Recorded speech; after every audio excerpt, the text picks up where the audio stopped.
You hear me, maybe you don't. I don't know about you, but I'm alive. I am alive, but are we live? Are we without the staying alive? We're staying alive. John's the singer of the group. This is Through a Therapist's Eyes on YouTube Live. Thursday nights we jump on here at about 6:15, 6:30, and we do a show for you. And this is the before part, so you'll hear the show on Spotify, Apple Podcasts. I always want to say Apple iTunes, but I don't think we're on iTunes. Nevertheless, here in a moment, Apple pie. You going to sing a song about apple pie? No. Bye, American Pie. Right, you did. You wanted to, didn't you? Yeah, I did. All right, so we are going to be talking about Marriage Killer today. What a provocative title, right?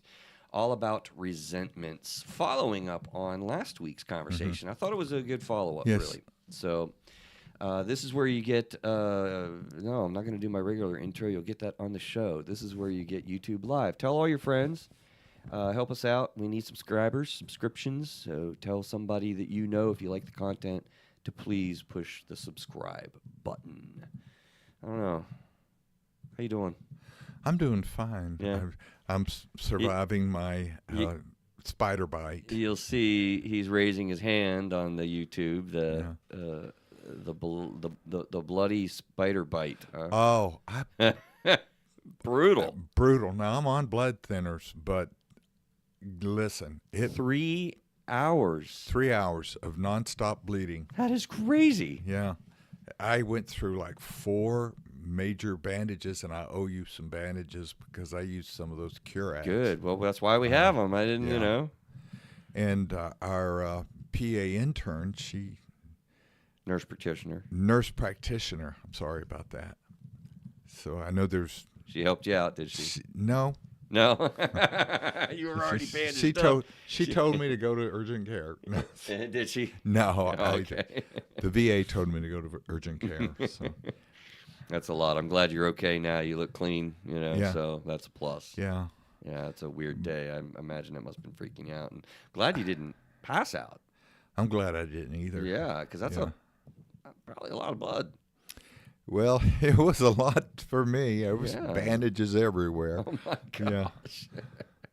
Well, we're all healthy, happy in here. But Victoria is not here with us. She usually joins us on Thursdays to be a part of the panel, but she had a child care thing. We ready to rock and roll, Neil, over there? It's all rock and roll for me. Let's do it. All right, we're good. Hello, this is Through a Therapist's Eyes, a day after September the 11th. 9/11 here in the United States is something that we still recognize. So off the get-go, for all of those affected, which is pretty much maybe all of us in America and around the world. Yeah. So, boy. I remember to the day where I was. And absolutely. And there's still people dying from the carcinogenics that were in the destruction of the Twin Towers. Yeah, it's a big deal. It's a big deal. It's a big deal. It still continues to be. But we're in a brighter mood today, I think, hopefully, Through a Therapist's Eyes, where you get insights directly from a panel of therapists in your home or car, but knowing it's not delivery of therapy services in any way. We're going to be talking about a marriage killer. How's that for a provocative title? Mr. John Pope is hanging out with us. I think that is... it is provocative. I kind of think of the Death Star from Star Wars. I'm a Star Wars guy. I love that reference. Star Wars, nothing but Star Wars. I don't think that's right, Neil. Okay. Is that wrong? That's wrong. I think that's the first time you ever screwed up. Like, that's not a Star Wars song, is it? It was from Saturday Night Live parody of Star Wars. Oh, I didn't know. It's where Bill Murray plays a lounge singer. And when Star Wars came out, and he was doing a lounge act. Okay, Mr. Bill Murray in Star Wars. I don't know that I like that one, John. Yeah, I don't like that one a whole lot. Well, anyway, it's a real thing. The questions I'm going to have you ponder today while we're going through the show are: what specific situations or behaviors in your marriage have led to feelings of resentment? How have these unresolved resentments impacted your relationship and communication with your partner? And what steps can I take to address these resentments in a healthy and productive way?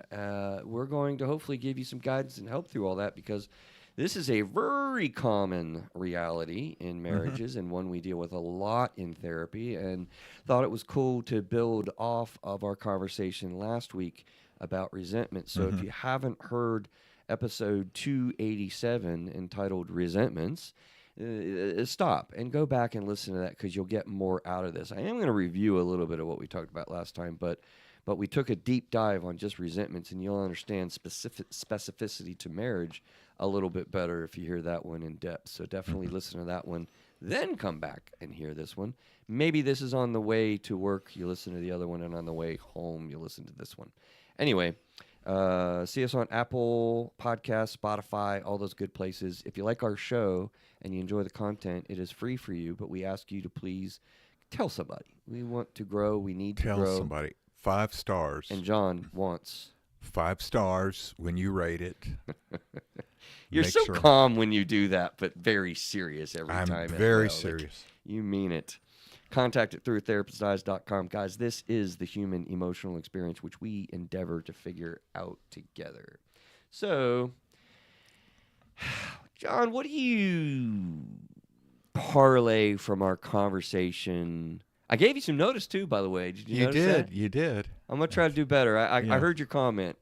I think it was last show. On air, you're like, well, when you give me a few hours. Yeah. So I'm like, okay. Which means I didn't prepare. So. Well, I kind of, just so you know, I mean, I knew it was in the back of my head. Yeah, I let these guys kind of have genuine, responses and reactions and conversation, because we have a conversational format, and we do with this stuff all the day. So resentment is different than envy. I think I mentioned that last. You did. You made a big point out of that. Yeah, and envy is saying, I'd like to have that from another person, perhaps an authority or something that's a partner or a friend, family member. But it also, but that is not resentment. Resentment says, I want what they have, and I don't want them to have it. I think I said that. I think that's accurate. That's pretty appropriate. I mean, to review on. And if you, not to review, but yeah, you took us into a little what we talked about last time. And if we make that specific to marriages, you can kind of use the same concepts and it operates the same way. Because, of course, we have resentments for all sorts of folks, all sorts of situations and relationships, right? But when you look specifically into marriage, within a marriage, it refers to lingering anger or bitterness. Mm-hmm.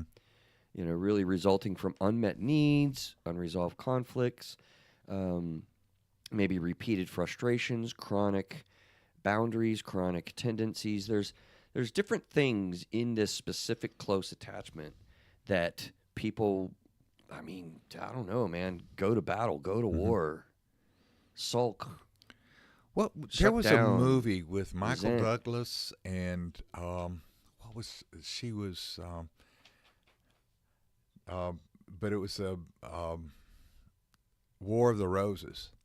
Okay. Yeah, do you remember that?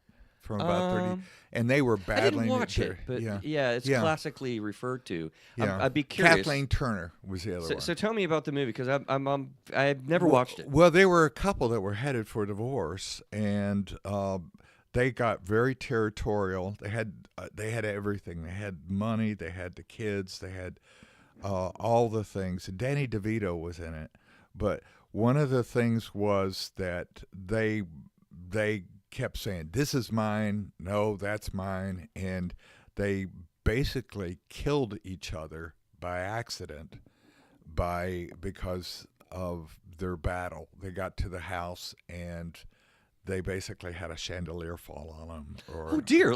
Died killed. Yeah, died killed. Yeah. Oh. And it was a it's a little morality play. So, wow. Yeah. Both y'all screwing up, so both I y'all hadn't seen dying. it in 30 years, so Yeah, I've heard that many times actually, and I've never really fully realized the depth or involvement on what they actually died. They actually died. The characters actually died. And that's the end. That's the end. That's the end. And with a voiceover by Danny DeVito. So, Wow. yeah. Well, we probably should have qualified. What do you call it when you forte? Huh? Spoilers. We should have gave a spoiler alert. Thank you, Neil. Oh. Do you want me That's a to tell you brutal how end to a movie, man. Wolverine and Deadpool turn out? What do you want to spoil that one too? No. Like, if you spoil Inside Out 2 for me, I'm going to be not really going to. angry. I won't. Because I haven't shan't. seen that one yet. Okay, I won't. Have you seen that one? No. Dude, I've been waiting for 10 years to watch Yeah. that movie. Yeah. Yeah, I'm looking forward to it. I'm going to see it at some point. Where do we go with this, man? So how do you parlay this in your mind when you think about, resentments that we talked about in depth last week, and then getting specific onto marriage when you maybe have a new couple coming in? I mean, how do you process in your clinical brain resentments in marriage? Well, I just recently had a couple that I had to refer out. Oh, wow. Several months ago, actually. And there was so much resentment in their marriage, they couldn't talk. There was no way. And there was a sense that they were entrenched in thinking the therapist was taking one side over another, and that was both of them. Wow. Yeah. Right. Both of them are telling you. So I knew I was doing something right, but at the same time, it was like they didn't want to hear. Let's do a little behind the scenes real quick with that. It's an interesting statement. You knew you were doing something right through a therapist's eyes. What does that mean? Well, when both don't fully agree. I mean, they say, "You're not taking my side." Yeah. It Both of means them I'm being neutral. Yeah. And it means that I'm looking at things objectively. And I'm not perfect at that because, I'm a guy, okay? I have a guy experience. Right. But that doesn't mean that I can't step away from that enough that we work hard as therapists to be objective. Objective and neutral. Yeah. Yeah. And maybe even to do a gentle confrontation and do that. So it's I felt like I would have liked to have done better with them, but that's not where they were. Mm-hmm. Why did you refer? Please feel free to not answer this question, but it's still through a therapist's eyes. In that scenario, I can imagine people being curious. Why did you refer? Or is that because too much? one of the couple was adamant. Okay, one wanted to. One wanted to. Okay, and so I referred them out. So you respected the ethical responsibility of a right to self-determination. Right. Okay. Right. Even though I felt like we were able to, we could do good work. We could do good work. Yeah. And so there was a lot of stuff from both of their backgrounds that just kind of reinforced. There was substance use issues on one, and the other one was neglect and not being able to relate well to males.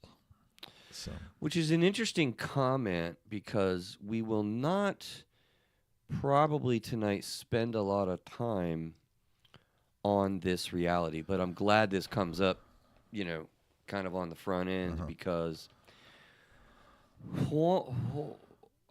I feel like one of the things you've really got to realize is all of the psychological and emotional things that come into your current emotional experience. Yeah. Okay.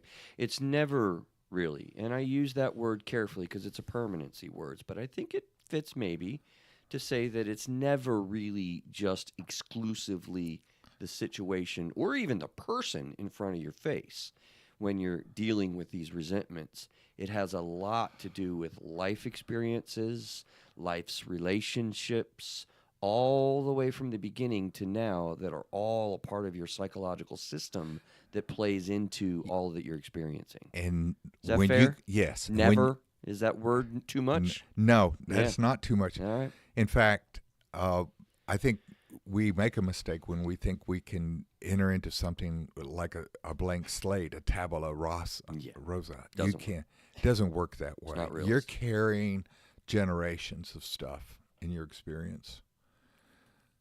Generations, even. Generations, yes. What a big statement. Yeah. And it's true. Intergenerational reality with your emotional life experience with these relationships and events are impactful, right? Yeah, so there's a lot going on when you're dealing with what is provocatively called a marriage killer by me, I guess, today. And I think aptly so to that in a moment. So There's so much that goes into that with your experiences in life that we can't think of it exclusively, even though we're going to talk about it a little bit more exclusively today. I argue like my mother and father did. Uh-oh, you And do? And my wife argues like her parents did. There you go. And we've developed our own style, and so my kiddos will probably argue with their spouses in a similar way. It's something that we create. I've heard it said, and I agree wholeheartedly with the idea that the space between you and your spouse is almost, I think of it as sacred space that needs to be protected and managed.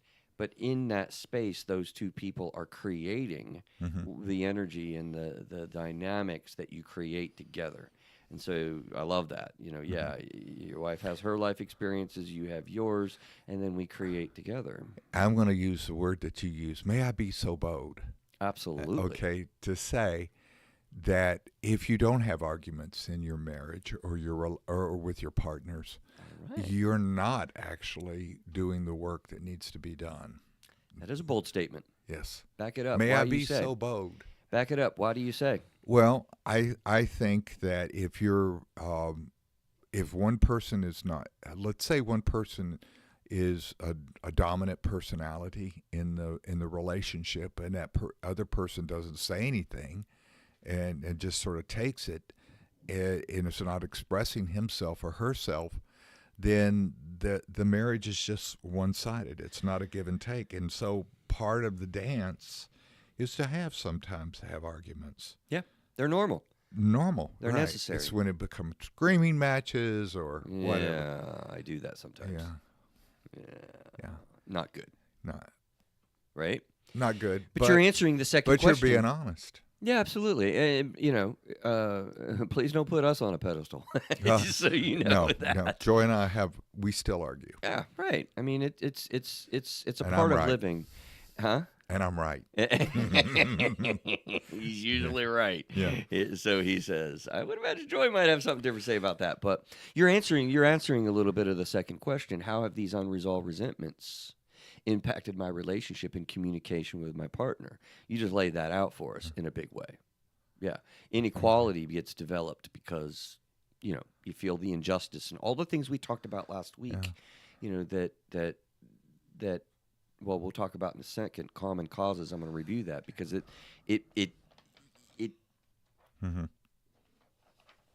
when it gets internalized and it just gets held, whatever resentment you might have, whatever hurt you're harboring, whatever,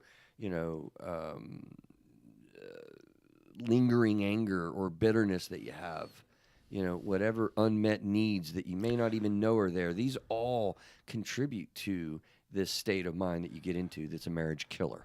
One of the things that happened early on in my marriage, and I'm sorry I'm using my experience, but was that when my wife and I got into it a little bit, and she said or seemed critical, or I felt like I wasn't being heard. And Right. I remember from my childhood and in my prior relationships, even during adolescence, that sometimes I didn't feel heard. Felt the same way. Yeah, I felt the same way, and I felt ignored.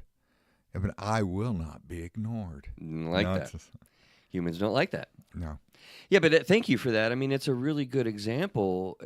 I guess I'll return tort then, because one of the things that I get going on is really feeling like a little bit of the people pleasing thing, not wanting people to be upset with me. Like, that's terrible, that's bad, the world's going to end, so I have to fix And we're this. therapists, for Right. goodness sakes. We want everybody to love us. Well, of course, But I mean, I'm better with that now in a lot of ways, because you have to do work on these things, right? Uh-huh. Yeah. I mean, you're going to experience them, and the big thing that I'm saying here is that if they remain unresolved, if they remain just put down to support your statement, if you're not having some arguments, some problems that you're working through, you're not doing the work you need to do. And I think that's a true statement. I really think that's a true statement. So what do you think about the title Marriage Killer? Is that not too much? Or is that No, I think resentment is the quintessential marriage killer, and you resent your spouse. Well, you're adding a word. I love that. Quintessential marriage killer. Marriage killer. Yeah. I was doing show prep and thinking about what we wanted to do, and I kind of really liked our conversation last week. And I thought, we haven't talked about marriage in a little while. It's been a minute, I feel like. Yeah. And it just felt like it was the right follow-up, because we see it so much. Mm-hmm. I mean, we see this all the time. Arguably, in any couples counseling session a therapist does, probably needs to be aware of, what is the lingering resentments? What are the lingering problems? Where does this bitterness come from? What has been unmet needs? How is this couple communicating? These are questions we ponder in our mind, behind the scenes in our brain, to kind of get assessment going. How are we going to help this couple?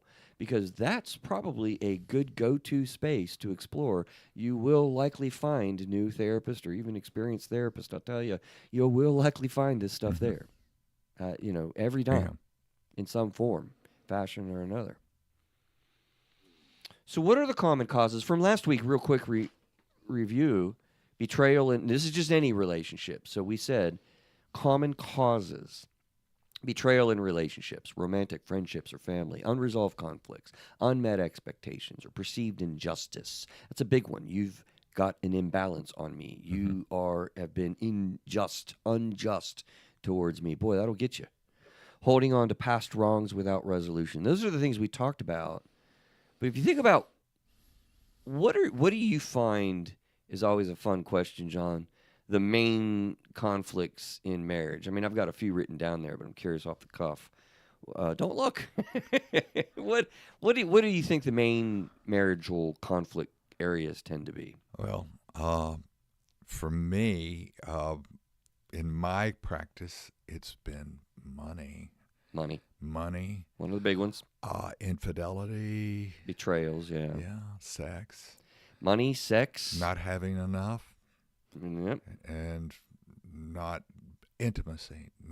So it's not just sex, it's the intimacy, the It's emotional. a better way of saying communication, which a lot of people go to. Intimacy's different in a part of that, but yeah. Yeah. But the communication is that you go to someone else for your emotional support as opposed to... Well, that's emotional or physical affairs, yeah. Right. So I added one more: family dynamics with extended family. Oh, yeah. Because, sex, money, child rearing, parenting. If you have an in-law that does not like the spouse... What? An in-law. An in-law, yeah. Who does not like the spouse. Oh, man. In other words, a father or mother-in-law, usually a mother-in-law. Sorry, I'm being sexist. Yeah, I don't know about that statement. Yeah. I'm glad you caught it.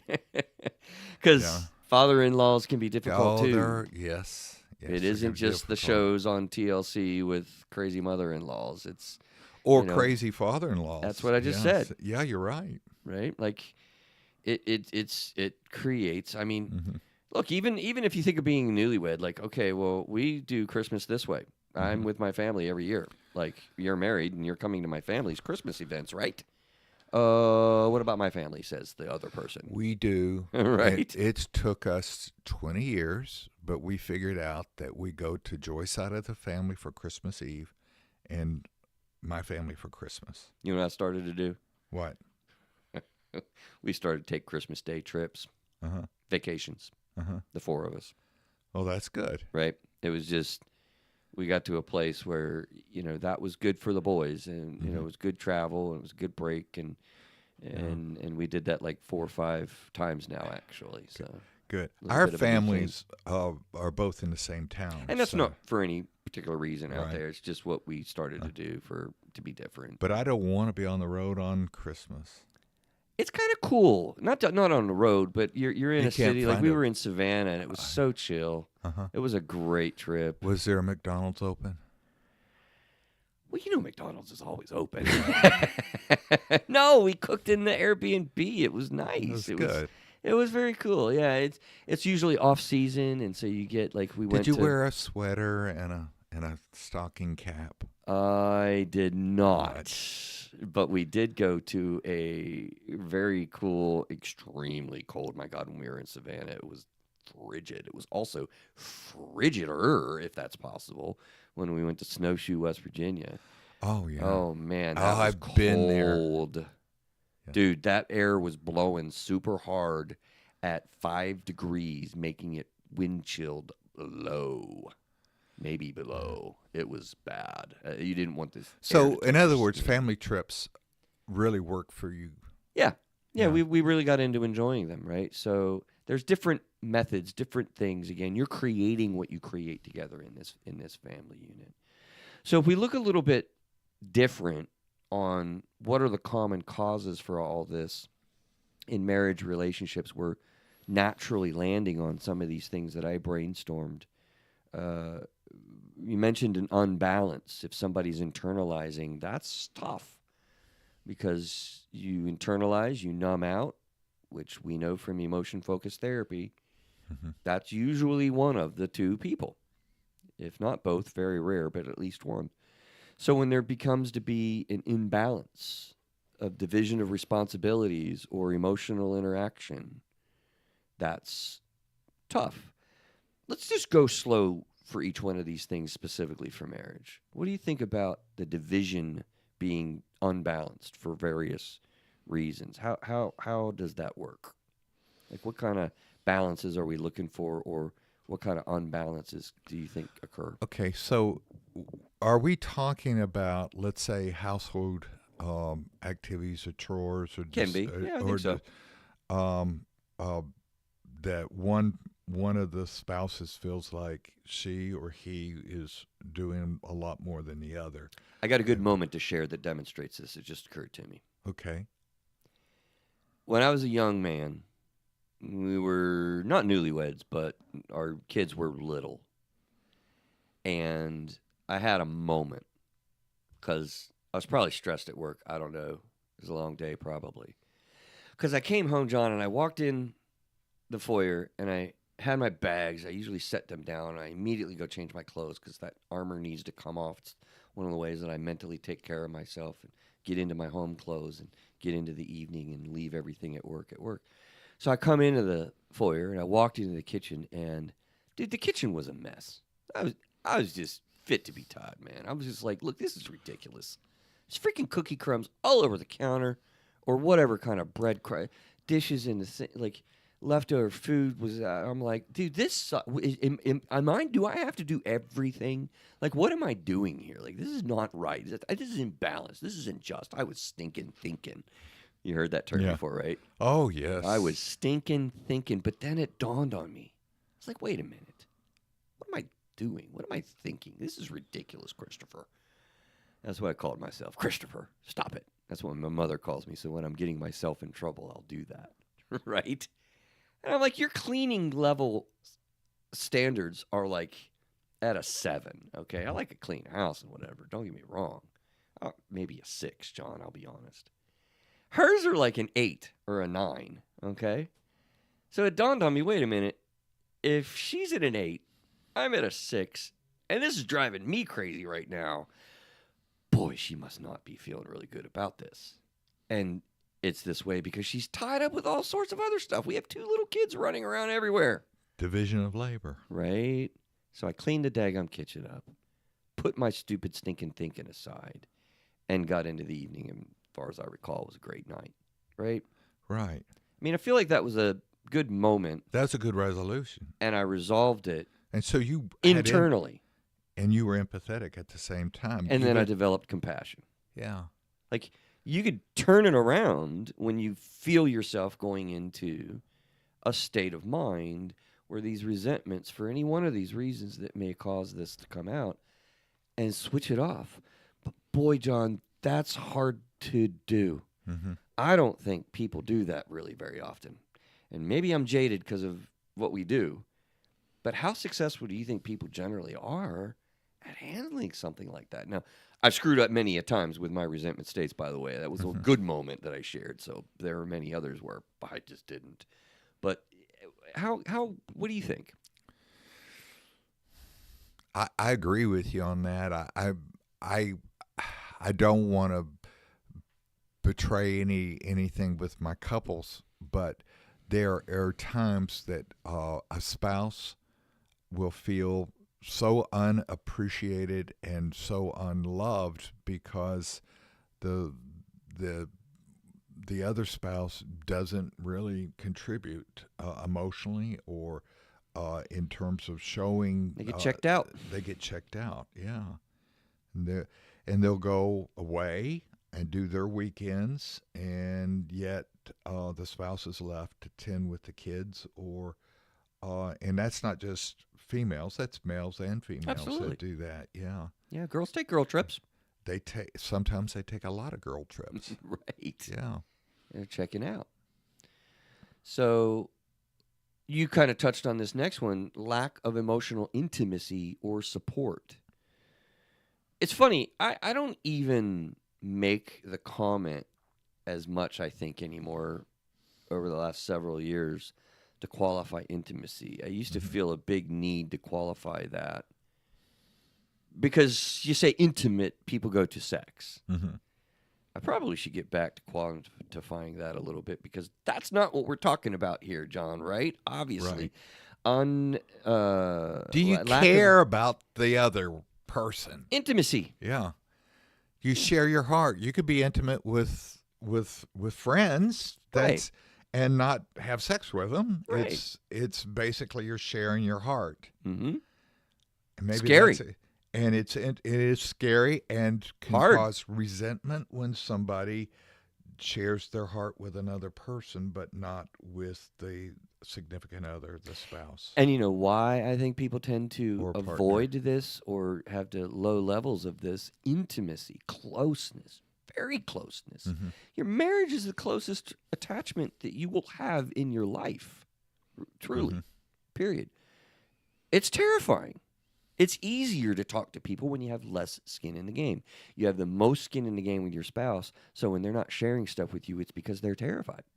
They're insecure or struggling. Boy, you This nailed is it. super hard to do, Yeah, you called it.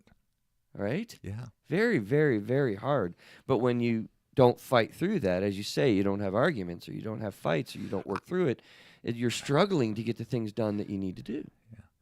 Now, one of the things that I have a client who is he wants to tell his fiance everything that he ever did. I'm kind of thinking that's not necessarily You can go too much, too. too much. You have to have a filter. Yeah. That's an interesting turnaround. That's usually the other person, and that's my game. Mm-hmm. I'm on that side of the fence. I'll just like rattle off all these thoughts, and it's like, and it's like way too much. And that might be too much for the other spouse or partner to take. Can I say that usually it is? Yeah. At least Yeah. in my experience. Because you can't just rattle off everything. You have to be purposeful. You have to have a filter, but you can't shut down and you can't just internalize. You have to have a balance. And that's hard to do. Financial stress and disagreements. I'll tell you, one of the things that's a part of my trifecta, when we look at this being one of the things that makes this so difficult or common causes, Financial Peace University, Dave Ramsey stuff, Mm-hmm. it isn't really super technical about money, financial management. It is good for budgeting. Those of you that don't budget, you can learn a lot from that. but running a budget is not like super complex. Do you know what's super dynamic about the Financial Peace University that I found? Did you ever take it by chance, the class? No. You know anything about it? Yes. Okay. It is absolutely on point to get the man and the woman, or the two partners, for same-sex marriages or whatever, to actually sit down and have conversations about budgeting, money. Instead of going and throwing like your tax returns and saying, Yeah. Or going through hell every time the month comes around and you Uh-huh. figure out where your money's going and what you're doing, Uh-huh. and you're just battling each other. It's just that program facilitates balanced, conversation. objective, healthy, helpful. You mean people are on the conversation. same team? Yeah. Wow. It's possible. It is possible. And that program really teaches people how to do it. Here's a big one. Unresolved conflicts or grudges from past mistakes. You will have conversations with your partner, and you will make a point in the conversation. And there's a natural desire, born probably out of being right, solidified by a probable resentment. But invariably and inevitably, I am sure you listening, you have done this with your partner, where you've made a point and you bring in all of these past events. 1 event, 2 event, 3 event. Cumulative. It's a cumulative argument where you're going way back years ago sometimes, and you're bringing this up. And this isn't a nagging wife, by the way. This is us dudes do this too. Honestly, I think it's the abandonment side that has the tendencies to do that more so. But I think we all want to demonstrate what we're trying to convey, and it's really out of resentments, unresolved conflicts. It comes out. And it usually comes out pretty ugly. Definitely. Yeah, it's not a pretty, calm, and helpful thing to do, but it's very natural. So, unresolved conflicts, resentments, and grudges from past mistakes. Don't you feel great when somebody brings up all your past failures, John? Oh, it just makes me feel so good. It's warm and fuzzies. It facilitates a conversation and really helps you get your point across, doesn't it? Yeah, it's a knife in the gut. That's more realistic. Yeah. It's not comfy. The knife between the shoulder blades. It's not cozy. Yeah. It is almost offensive. Yeah. And I know that's a tough point to say because I just said we all do it. Done this many times. We fall into this trap, but we want to really talk today about how to avoid these traps. Differences in communication styles leading a lot of times, as we say as well, with betrayals, John. I don't think we can talk about communication without emotion-focused therapy. If you haven't heard a show on EFT, emotion-focused therapy, we talk about it on a show all the time. It's my go-to. It's my standard. It's my staple. I think it's absolutely on point from John Gottman's material. I like to tell people, John, when I do a couples counseling session, and I usually love to see the reactions, be through a therapist's eyes, right? I'm honest with you, I get a jolly out of this one. I will tell the couple, it almost doesn't matter if they're like warring parties in my office or just frustrated and angry or struggling in some way. I'll be like, I don't think you have a communication problem at all. You should see some of the reactions I get when I make that statement. Yeah. But I do it on purpose, not for my jollies, but I do it on purpose because emotion-focused therapy demonstrates the engulfment, withdrawer, the abandonment, pursuer. You take on a role where you withdraw to create emotional safety or you pursue to gain emotional safety. Pursuing people want to talk about the problem immediately, now, for a long time. Hours sometimes. Whereas the withdrawing person wants to shut down, pull back, create safety for themselves and not discuss things. Now, that's going to happen. That's right. Invariable. Normal. Invariably, it's going to happen. My wife and I did that the other day. Right. Yeah. Yeah, we'd been married 42 years. Yeah. 42 years. And we're still doing that. It's balanced. To a certain extent. We're a lot better. Right. Yeah, we've gotten so much better. Because the person that wants to pursue learns to chill the hell out, shut your pot hole, and relax. It doesn't need to be done right now. And Whereas, yeah. go ahead. And if you keep trying to do it right now, that person is going to You will push them further away. And that is the hardest thing for some of my couples to hear. Yeah. And because we need to talk about it. Right. John says us, the abandonment side. Right.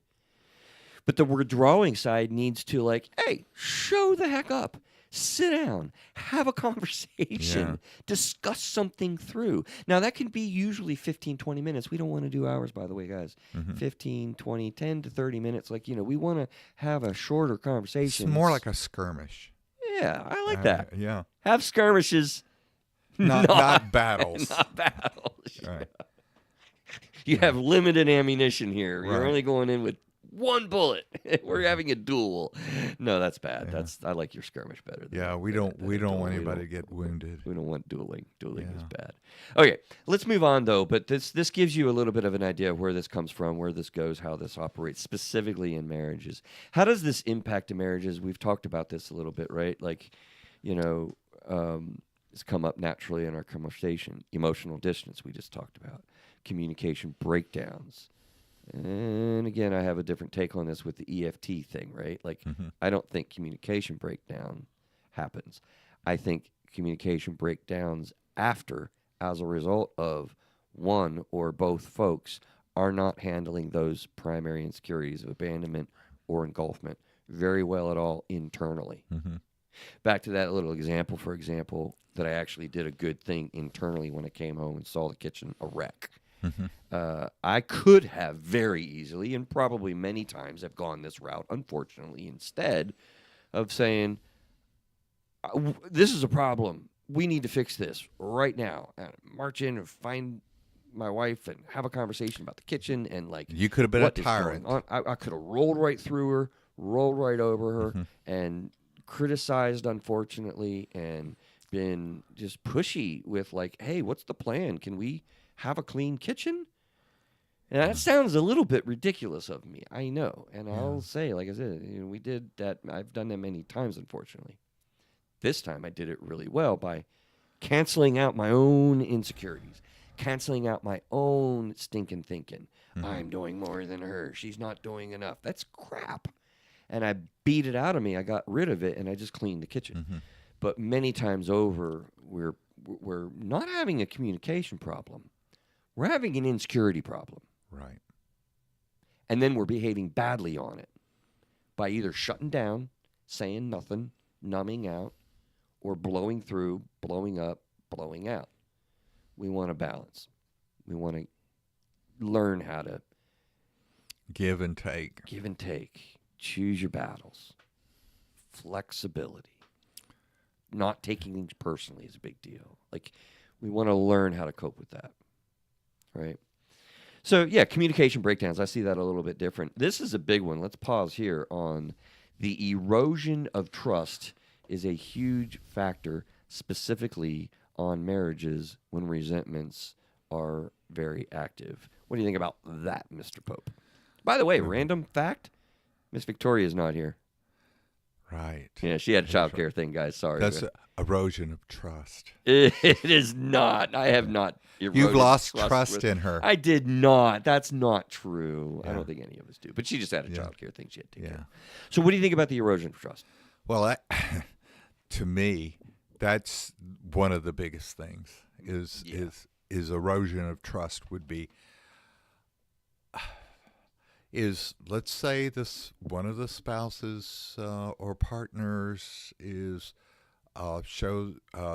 shares an intimate photograph with another person on their It's a iPhone. horror show.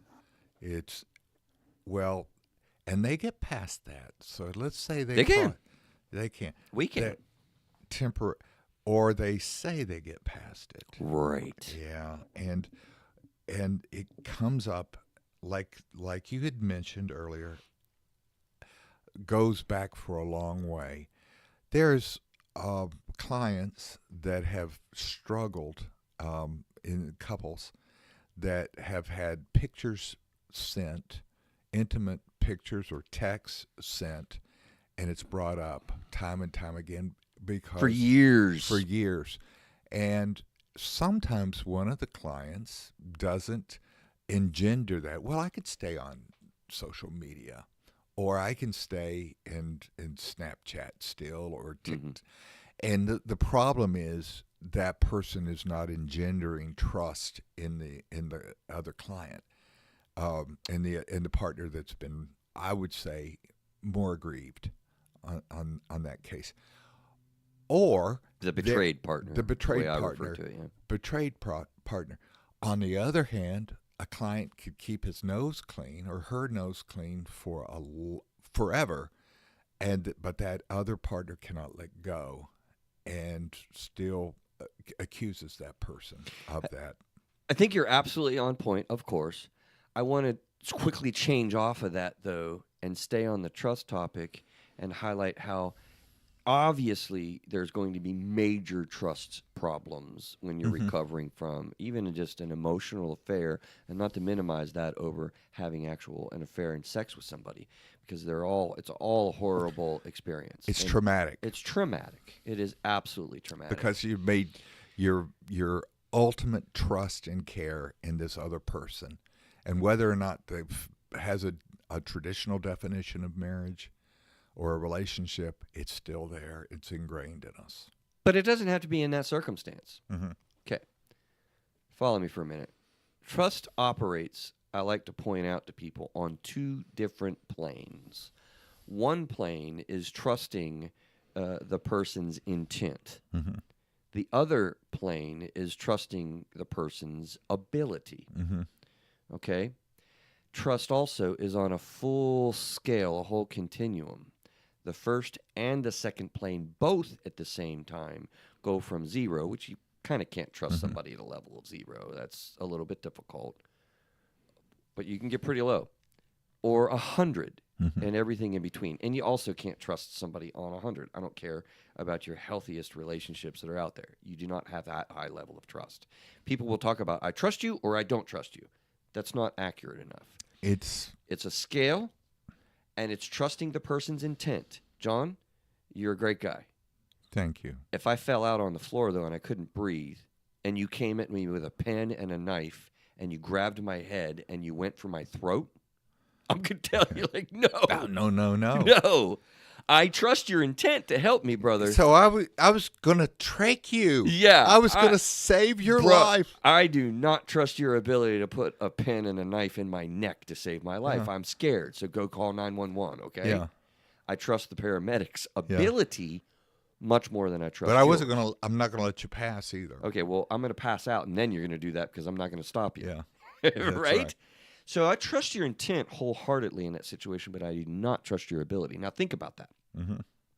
When you have an ongoing chronic kind of, reality between you and your spouse, you very well might trust their intent to, I don't know, what can I think of, a mild conflict area, to be good with money. I said money's one of the big areas. I trust that you want to be rich with me, to create an empire, to work together and make our retirement and our life great. But you also like to buy stuff, John.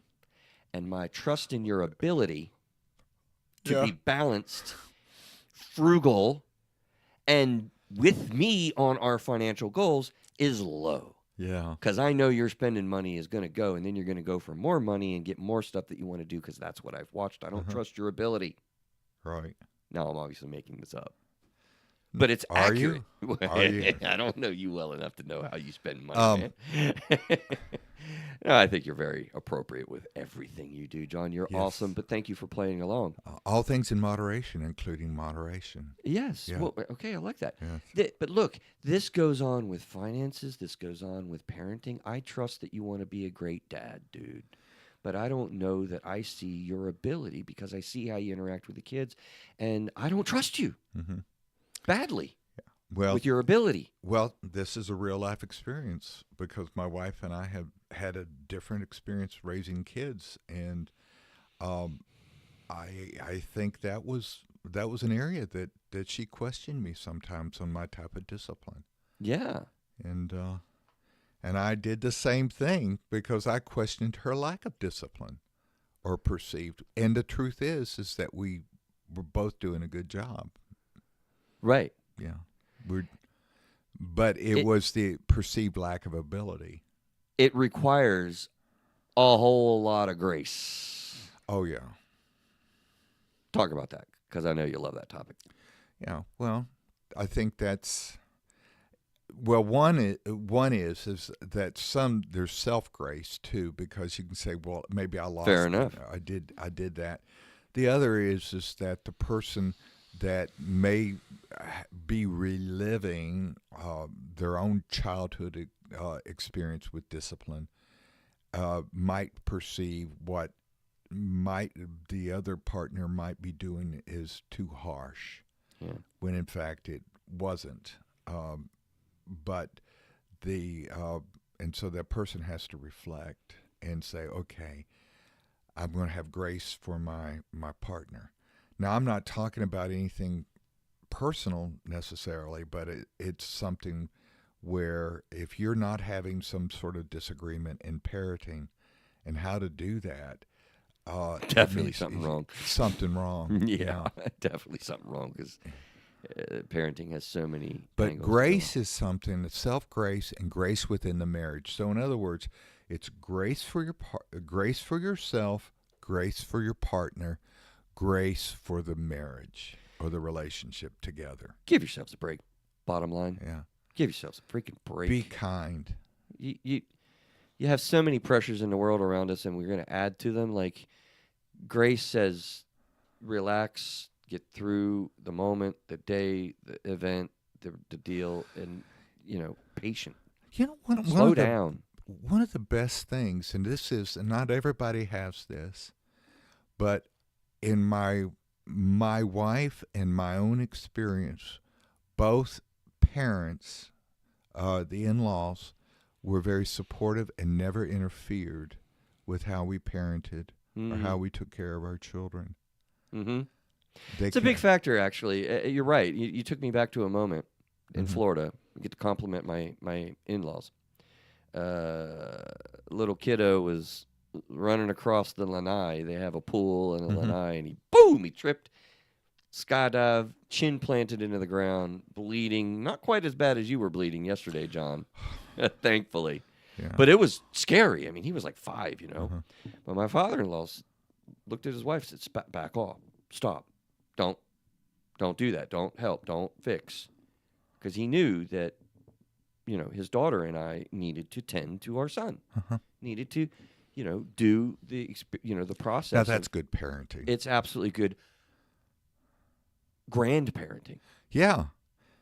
Right? Yeah. Because that factors into that level. All right, we got to move on a little bit. The physical and emotional intimacy, that's sex and closeness.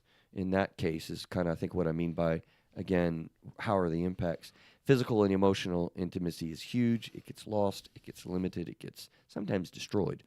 Impact on children and family dynamics. We just don't have time to kind of go into a whole lot. That's actually something we might want to look at another time with Minution and some of the family systems therapy. I like that. Absolutely. Okay? Because sometimes parents will actually make an alliance with a kid against the other spouse. Ooh, that's called triangulation, if you want the cool word. Right. What makes these things, resentments, hard to let go of? So, feeling justified. This is from last week.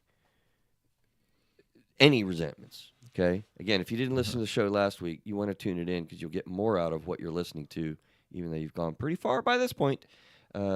Definitely, when you turn this off, go back and you'll get more about this on a deeper level, because we talked about what makes them hard to let go of: feeling justified, having a sense of justice about what comes on to holding the resentment, your fears.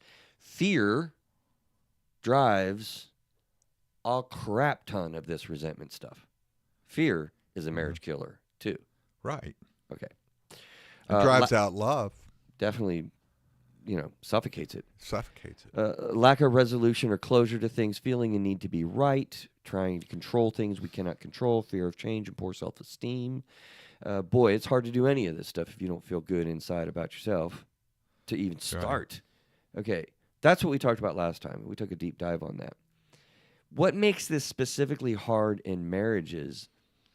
Unmet expectations and feeling unappreciated. We've talked about that a little bit naturally in our conversation. Mind reading, Yeah. forecasting. In other words, you should know. Yeah. Which doesn't work usually. Yeah. Fear of vulnerability, history of unresolved conflicts. We talked about some of those. Let's center in for a moment on what makes this so hard to let go is a cycle of blame. John, how much do you see in couples counseling the blame game going on? All the time. Right. All the time. It's deep, Yeah. isn't it? Yeah. Like, I don't want to look at myself. I don't want to challenge myself or confront myself and manage my fears and deal with my insecurities. Oh, my God, that's so hard. I don't have to do that, John. If you would just get the freaking kitchen straight. Project. They're No, going to projection. project. Yeah. All right, now you got to go with what's projection. Okay, the projection is that your own feelings of inadequacy or anger at yourself or that things aren't working out, you put it onto your spouse and blame your partner or spouse. I've never seen that before. Right. Happens all the time. I said that sarcastically. Yes. I I know it. It's brutal. Noted. It's so easy to do. I mean, I think most people are aware of themselves. Mm-hmm. And most people are kind of balanced in trying to assess ourselves in our private thoughts. We try to correct ourselves. I think we're constantly trying to grow, and that's part of the natural journey. You find that... But, go ahead. No, with people that enter into therapy, they're more likely to have that self-reflection. That's an interesting statement, question. I think I'm going to say no. Okay. I mean, a lot of times, yes, but not always, honestly. And I know that might surprise you, but I think a lot of times people come in. I really want therapists to hear this statement. I think that we have a teaching role that is way underutilized because a lot of people come in and want information. They want to understand themselves, and they know something's up, but they can't really figure it out. And I think they're very tepid in the beginning. Oftentimes, it's hugely difficult to come to a therapy session. In fact, sometimes I think, John, they might be more shut down and afraid to kind of engage this. Somebody might have told them to come. A problem might be wicked obvious, and they don't know what to do about it, but don't really feel comfortable dealing with it. I think, there's different things that, go and play into that. I don't know that necessarily. They're not necessarily unlocked. Yeah, no, I think they're locked up a lot of times. Well, I would say that they would be primed to unlock if they are asked to come, or in a sense, they're acting out perhaps outside, perhaps they're working and makes them come. But they're also just demonstrating that cry for help. So I think it's a balance. I don't disagree with you, but at the same time, they may be effectively locked, but you're the WD-40 Right. that they're already lubricate the process to be able to engage. Yeah, I think that's a big part of what we do. I think that's a big part of the art side of what it is that we do to facilitate that process. And if you're struggling with doing that because they're very resistant or whatever might be the case, it makes the process of recovering longer. But I want to say, primed. I totally agree with that part. I don't think we're totally disagreeing because you're right. People that come to therapy are primed. They want help. So that's certainly a big factor as well. But this stuff is hard, man. I think even though you're interested in getting well and coming to a therapy thing, it doesn't mean it is easy just to release out and let go. I mean, people tell me things in therapy that they've never told anyone else in the world. I just had it today. Right. Yeah. So talk about primed and but it took over a period of 2 months working with that person. That person had to learn to trust. Right. Yeah. The rapport development, the therapeutic alliance, all that stuff is poured out crucial. the heart. And it's usually the last 15 minutes of the session. Isn't that the truth, man? I had that just today. Somebody who never cries I mean, it was wrecked. And I'm like, holy crap, we got 15 minutes to go. Like, what are we doing here? Yeah. You know, like we're going to have to manage this. And it was fine. It was very, very good because you get to a good working place. But that's sometimes why I think, you know what the best therapy session would be, John? You meet, What? greet, have coffee, and breakfast. Uh-huh. You do an opening therapy deal. You take a break. You do some therapy. You have lunch. You do some therapy. Maybe take a walk, continuing what you've started to engage on. Make further progress.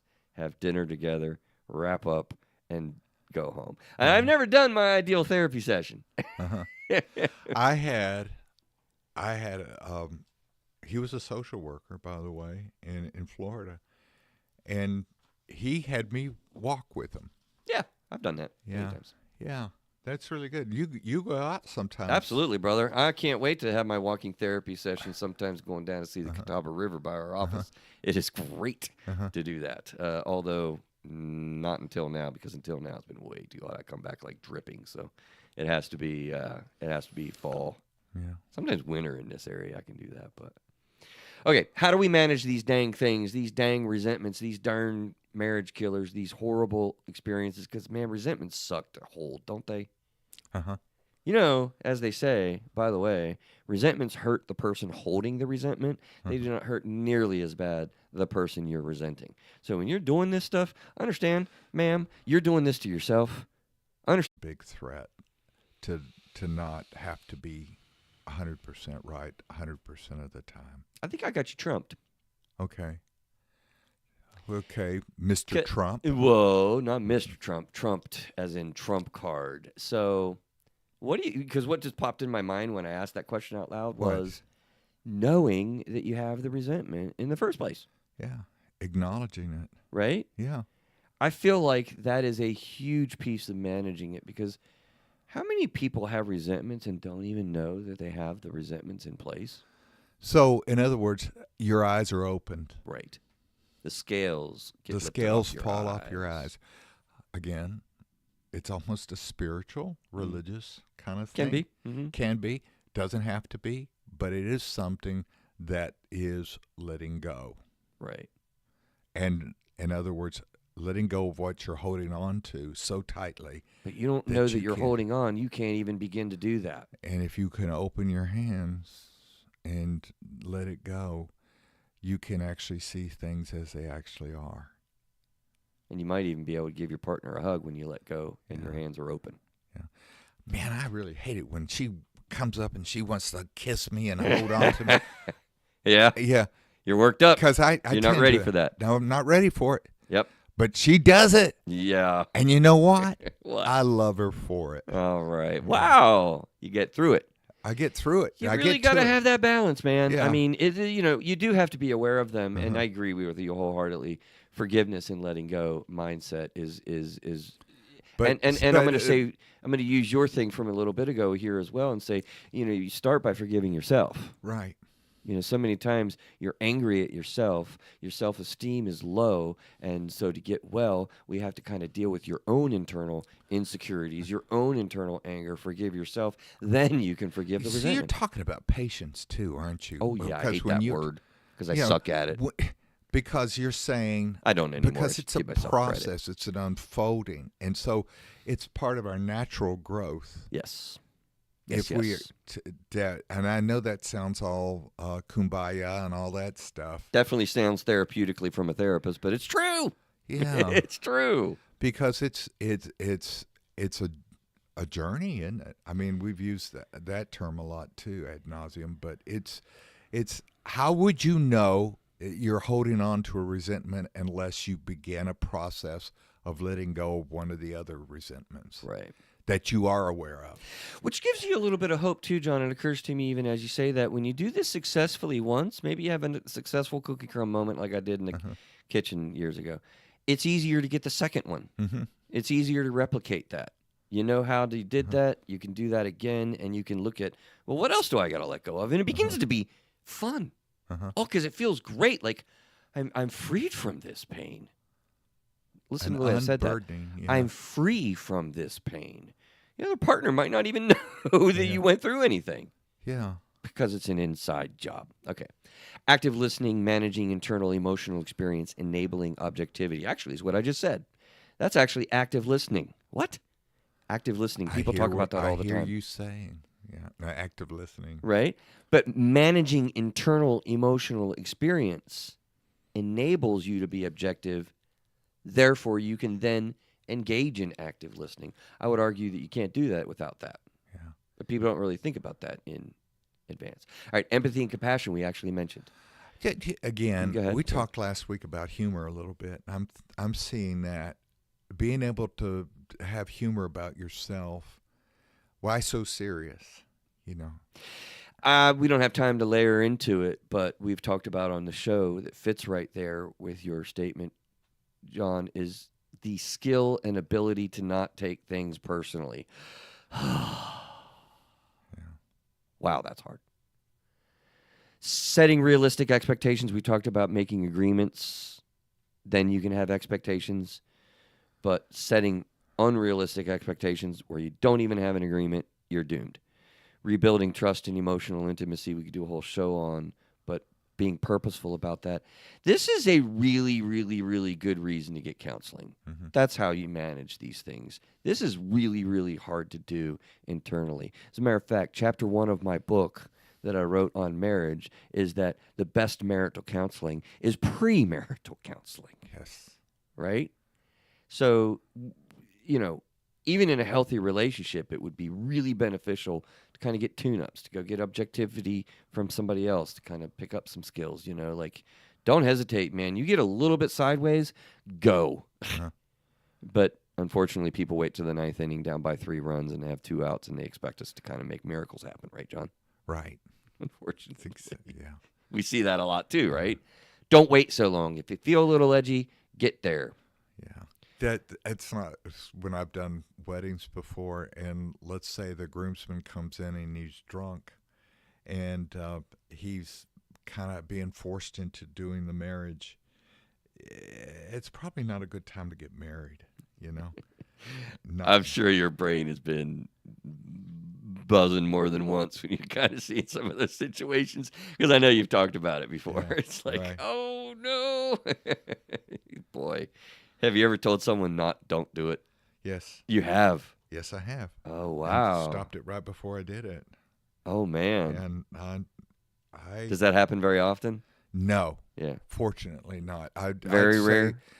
If I do premarital counseling, I would say that the great majority of the marriages that I've done over 44 years. As a pastor. More so, yeah. Yeah, has succeeded. I mean, I hear back sometimes, but if I do the premarital counseling and we do it over a period of 6 to 8 weeks, there's a higher chance of it succeeding. That's got some juice, my friend. You need to develop a program. Yeah. Mental note. Let's get together. Shared responsibilities, creating purposeful time together, the apology forgiveness cycle that we actually did a whole show on most recently. Boundaries, everyone talks about them, doesn't know them very well, I would argue. We've done whole shows on that. And then, as you pointed out, reconnecting through fun and play. But I reserved the power of gratitude as a bit of a mic drop as we need to wind up a little bit today, right? Yeah. Great gratitude list, being grateful, highlighting, not naively, the issues with your spouse, because we don't want to be blowing things off and internalizing and, domestic violence. It's not denial. Yeah, it's not denial. But being able to be grateful and focus on the things that are working and what you have, you'll find an entirely different mindset that you can more freely do, as you said, let go, and have that emotional peace rake over you. Uh-huh. And it's wonderful when you're able to successfully do that. It's just, such a relief, right? Right. So marriage killer, resentments. Yeah. We've got you hopefully thinking about some things to get out of that space, because it is a painful place. I'm thinking when we leave, Neil can add some music from the Killers. Oh no! What is that? He's gonna put on a song. What is this? One of the songs from the Killers. Have you? I don't know. I was just. Neil just got interested. His eyes went open. He's like, "Oh, man, I'll look it up, man. Let's do it. Let's do this." All right, listen, everybody. We're gonna get out of here. We appreciate you hanging out with John and I. Marriages are tough. They take purposeful effort. They're never perfect. You're not striving for perfection. You want to really have some grace for yourself, for your partner, and then letting go and forgiveness is what we seek. It's like you see in AA, it works if you work it. So, I mean, that is a phrase that we use there. Yeah. So in marriage, maybe it's not all the time, but it works if both parties are working it. Ooh, got to be both. It can't be just one. It's got to be both. That's a whole show. Yeah. All right, guys, listen, John, thanks for helping us out and teaching us. I think it's a really important topic. Stay well, take care.